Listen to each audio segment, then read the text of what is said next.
I'm here with Oz, head of franchise development for Remedy.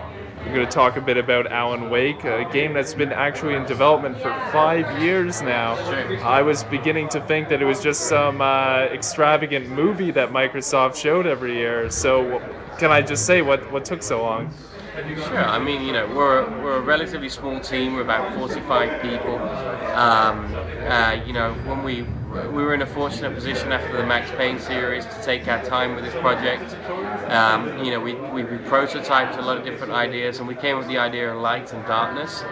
And you know, when we came up with the idea, we knew that we were onto a winner. We looked out to different types of engines to see if they could do the things that we needed it to do, and there wasn't anything out there. So we built all the technology with a small team of 45 people from the ground up. We built all the tools. You know, researched the Pacific Northwest, drove over 3,000 miles, took over 60,000 research photos. We created all the biotypes ourselves for the game, and to get that level of authenticity, you know, we've crafted this game from the ground up, and it takes time. You know, we're a team that, you know, want to have the Remedy brand as a seal of quality, and we're not a factory that keeps banging out games every year or every 2 years. We craft these carefully and put our you know, sweat and hard work and make it a labor of love. There's a level of authenticity that most people won't even notice in Alan Wake, but it's important that it's there. So this doesn't sum it up, but if you look up into the sky in Alan Wake, the constellation of stars are accurate to that of the Pacific Northwest. Oh wow! It's, you know, the level of authenticity is through the roof. The game looks spectacular. It's beautiful. In earlier when you did your little presentation, you mentioned stuff like allusions to stuff like Lost and David Lynch films. I'm a big David Lynch fan, so when I played the game, first thing I heard some stuff from Blue Velvet. I saw some stuff that like reminded me of Twin Peaks. So like, it's all there. The ominous, you know, like the soundtrack really like got me into it. Like it made everything very unnerving. Just like there was a random flash of like someone's a character that you meet earlier freaking out. It's very involving.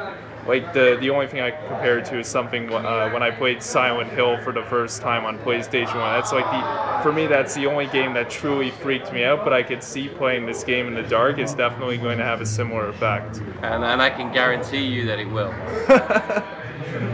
Definitely. I mean, if I give you a little tidbit of information, I mean, you know, light and darkness is integral throughout the whole of Alan Wake. It's not just the gameplay mechanic, but it's also really deeply tied into the story. And I'm not going to give away the plot, but you know, quite early on in the game, Alice, Wake's wife, is explaining to Wake, she's afraid of the dark, right?